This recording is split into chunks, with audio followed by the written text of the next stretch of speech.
Good morning. We are now live, and our topic for today is Thomas Ingersoll's Mammon and Manon, and there's a subheading on it, in early New Orleans, the first slave society in the Deep South, 1718 to 1819. This is a borrowed book. It doesn't actually belong to me. It belongs to the great historical researcher, Pam Keyes. Now, when I was writing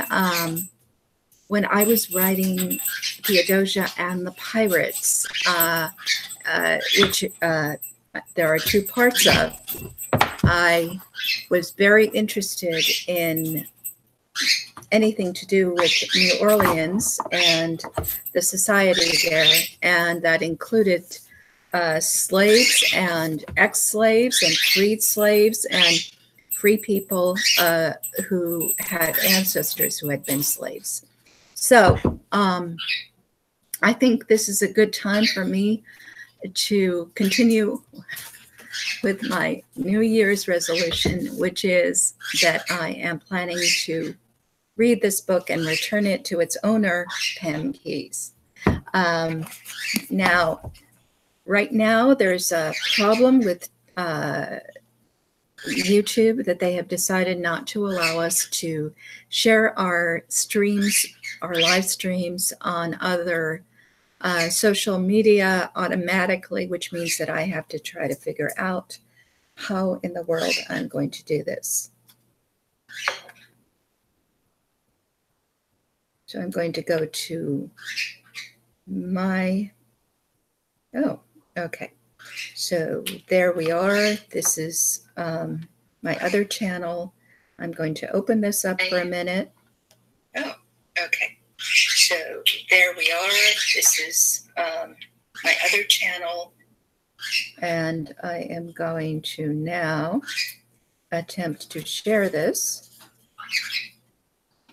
I can go down. No. Up.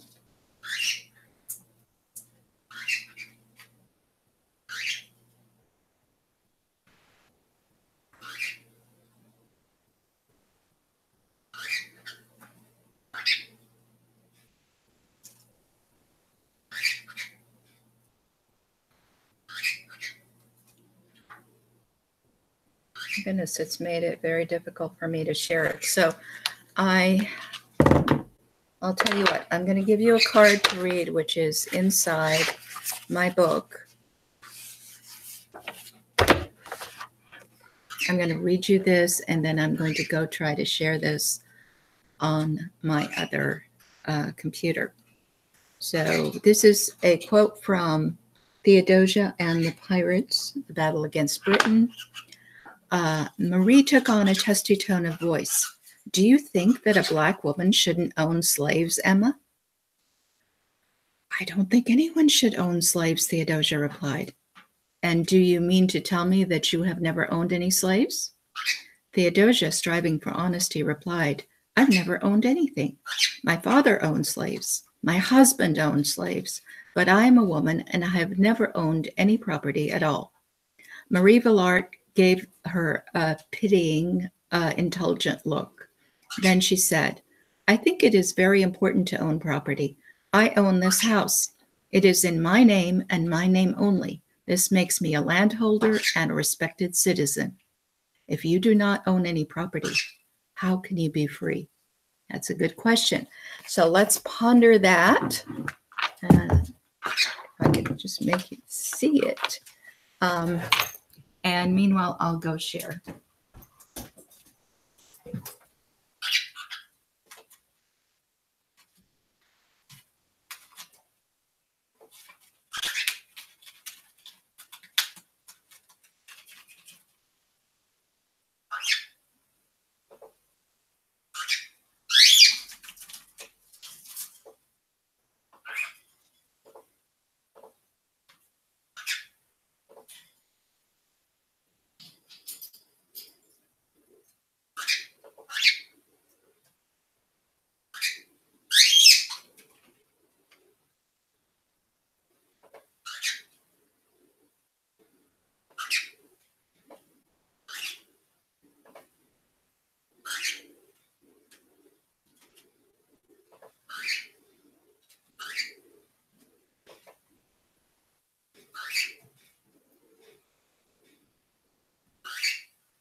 Okay.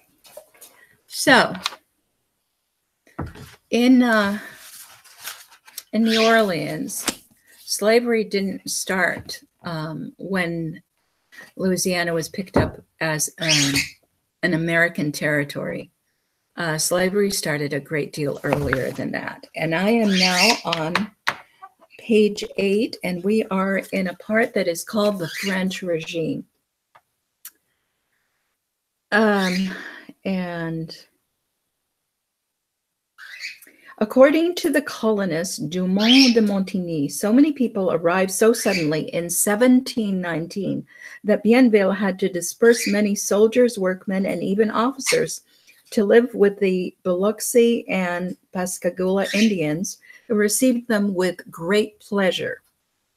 But the crowding worsened despite Bienville's urgent warnings to moderate the flow of newcomers. The immigrants who waited at staging areas in the Gulf of Mexico were already dying from fevers at terrible rates. Biloxi was the center of activity in the colony until 1723, when New Orleans was sufficiently developed to become a seat of government and primary port. When the bubble burst late in the 1720s, thousands of settlers and slaves were already under sailing orders, and many were unloaded in Louisiana that following summer. The group contained some white convicts or social deviants who were forcibly recruited from prisons or street corners, and Louisiana authorities were callous toward them.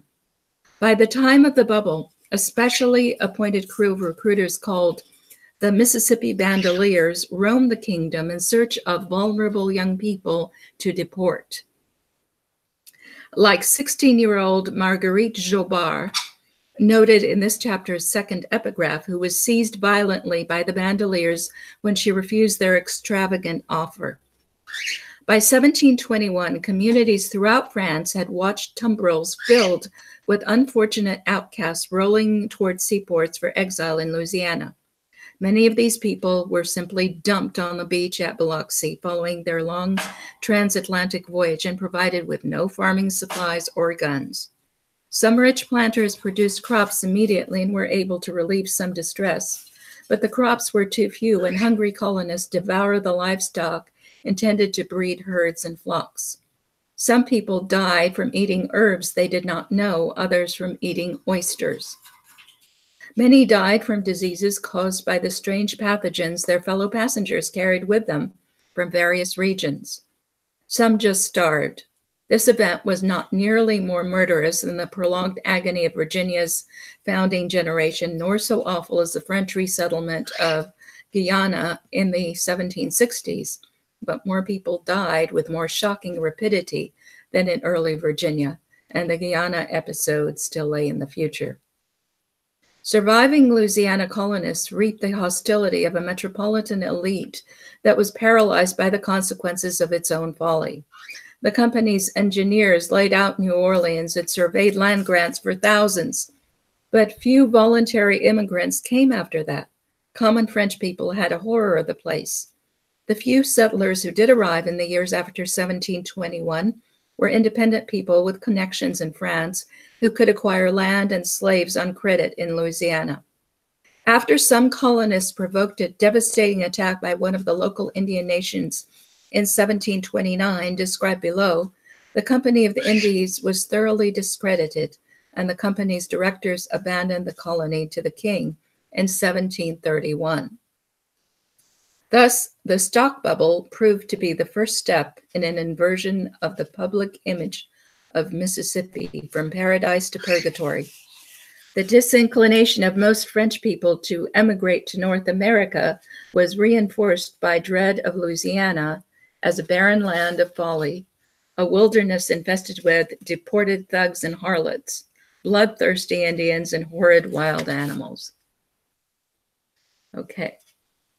So we have here a table 1 that we might want to look at, in which officers, 122, concessionaires or their agents, 119, company clerks and employees, 43, company laborers, 302, indentured, unskilled, and skilled 2,462, white women 1,215, white children 502, deportees, farmers, and indigents 1,278, soldiers 977, African slaves 1,901. That's arrivals in Louisiana 1718 to 21. The colony's image in France was perfected in that same year of 1731, when New Orleans became the supposed destination of the wretched exiles, Chevalier de Grieux and his corrupt lover in Abbé Prévost's popular melodrama Manon Lescaut. Hounded from polite society in France, they take refuge in Louisiana only to run afoul of local authorities, so they flee to the desert, where Manon dies. Prévost's voluptuous Manon came to serve not only as a general 18th century metaphor for the unimproved and degenerative Western Hemisphere, but also as a symbol of deprivation, vice, and tyranny in New Orleans. De Grieux might be satisfied with a far richer treasure of pure love to be had in a hellish wasteland, but for most French people, that was an insufficient reward to move to New Orleans. The colony was a condemned terrain of exile, run by Mammon, the god of avarice, but forever haunted by the restless spirit of Manon. Thus, as reported home by Ursuline's sister Marie Madeleine Achard upon arrival in New Orleans in 1727, after the worst mortality of the founding years was over, she was surprised to meet mostly nice people rather than the ugly mob she expected. Most of the white exiles who might have formed a mob were gone by then. But after 1731, not even contrary reports by a nun could retire the image of Manon in France. In 1721, French immigration to Louisiana was minimal, less than 1,000 before the end of the French regime. Now let us examine the settlers more carefully. Most of the founders and a sizable number of Black ones arrived between 1718 and 1721. They are listed in Table 1 in rough order of status, and I read you the table before. Superficially, this group may appear to reflect French society, a small number of people of means and privilege on one side, and a large category of common people, including slaves, on the other. But the founding population did not resemble that of the old world, not at all. The two white groups were much closer to one another than they were in France for four reasons. First, no representatives of the upper echelons of the first two estates were included. No great lords or bishops ever settled in Louisiana. The original plans for production in Mississippi in the Mississippi scheme emphasized the central role of a group of large land grants to magnates in France who promised to develop these concessions. The Company of the Indies provided investors with forced and voluntary indentured French settlers and enslaved Africans on credit who would produce a staple for export. Concessionaires kept the profits of the plantations and promised not to engage privately in trade, and the Company of the Indies provided transport and profited by its monopoly of the colony's trade with the outside world. This arrangement was in accord with the old theory of the colonial mercantilism by which the exclusive was maintained for select merchants of the mother country. Since the magnate investors had no intention of going to America, they hired directors for their Louisiana property, most of them drawn from the lower French and French Canadian gentry, although the concession normally carried the magnate's name. One of these is described as having 100 whites, 46 black slaves, 2 Indian slaves in 1721, producing rice and other provisions. Because the initial master plan was overly ambitious and underfunded, however, most of the large concessions proved to be too far from New Orleans for their lonely inhabitants to be either happy or secure, And in any case, the white laborers soon died or earned their freedom after serving out their term of indenture. After the bubble, few concessionaires were willing or able to invest any more money in their Louisiana properties, and most of the magnate-owned concessions collapsed. The result of the disintegration of the large concessions was that by 1731, the majority of permanent planters were locals, free and independent settlers of relatively low rank, who had acquired a few slaves and henceforth formed the solid core of the planter class. Only a few original Louisianans even hailed from the French gentry. A majority of those who settled permanently were the Canadian gentry, such as Les Moyens. These people usually had common or even very common ancestry, like the gentry of Virginia, who might even soil their hands working their plantations.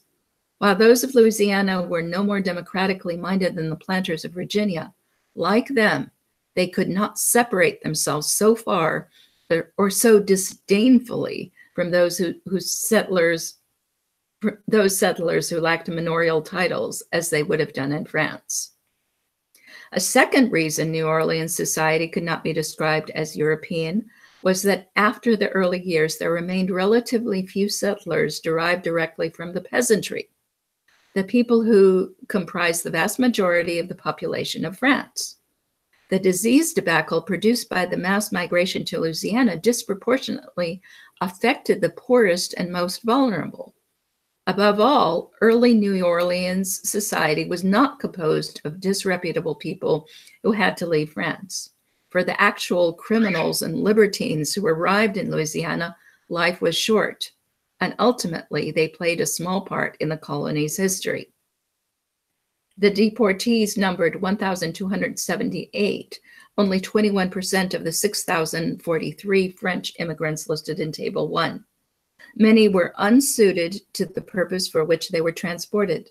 The criminals comprised smugglers of untaxed salt or tobacco, the homeless, and the libertines, including the minority of persons who were actually guilty of crimes against property or persons. It is true that the deportees had a wide variety of skills. The Maréchal d'Estrées out of La Rochelle in 1719, for example, transported 70 men convicted of tobacco smuggling, ranging in age from 10 to 70 years, and including hemp dressers, tailors, a silversmith, cook, paper maker, mason, and surgeon. Even the lowest class, deserters, vagabonds, and libertines, included shoemakers, silk workers, and a founder, button maker, tailor, surgeon, and tapestry maker. But there was little immediate demand for many of these skills in Louisiana, and most of these people were supposed to do heavy manual labor for which they were not trained. And that's interesting that he says that they were not trained for heavy manual labor.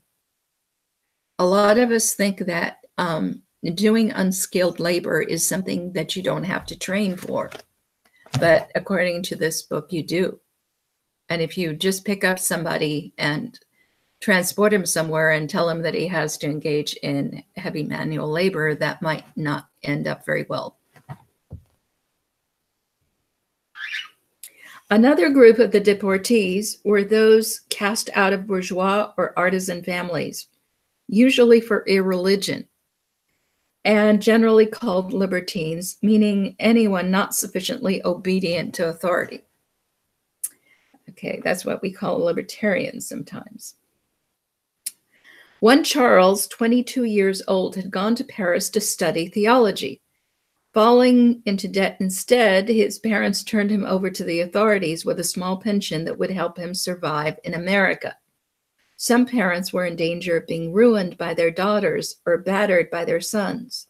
The parents of Aimée, 40, begged authorities to send her to Mississippi because she was an incorrigible, notorious libertine. A 15-year-old boy named Pierre was condemned by his parents as a libertine who had beaten his mother. But the warden of Bicêtre prison decided that he was too young and refused the request to remove him from France. On the other hand, another teenager barely missed a trip to Louisiana only because her mother saved her. Widow Picard petitioned in 1723 for the release of her Perrette, who had been arrested for debauchery in 1718 and was actually included in a group of 150 chained women on their way to the prison ship when she escaped with the help of some soldiers, only to be reincarcerated. Okay, so I don't know what was going on in France, but it sounds pretty awful. If unfortunates like these, who landed in Louisiana, had survived the founding years, they would receive more attention here, but the vast majority of ordinary people like Charles, Aimé, or Perrette either died of some disease within a short time or were assigned to one of the lonely outposts that dotted the interior. Louisiana authorities complained bitterly about the burden of deportees who were unequipped to be good colonists, and the Crown soon responded to these complaints, arresting the press gang's activities after the first shipments of convicts. In the mid-1730s, the ministry did deport a few more people to Louisiana, but only in small groups of about 24 at a time, according to Bienville's occasional request, which also always specified salt smugglers, presumed to be sturdy farmers. Okay, so I don't know who these salt smugglers were, why it was necessary to smuggle salt, and why salt smugglers would not make good farmers. Altogether, no more than 100 deportees were sent out from France in the decades following the founding era. The exiles who arrived before 1731 were unwanted, unmotivated, and most of them soon dead. And the early complaints about them by early administrators and priests have been unduly emphasized by historians as applying to the entire colonial era. Louisiana was never a penal colony. The authorities stopped complaining about supposed criminal elements by the end of the 1720s because they had all but disappeared. So those who did survive the early years were mostly respectable people, and this was one key to the essential character of the social order that developed in New Orleans. Okay, and I think maybe that is enough reading for right now. Luckily, when my glasses disappear, I now know where to look for them. They simply fall to the ground. Okay. I don't know. The only thing that really stayed in my mind from all this as vivid and interesting is all those salt smugglers who would not make very good farmers. So I will continue reading here and occasionally show up for a live stream. And in the meanwhile, just think about it. If you don't own any property, how can you be free?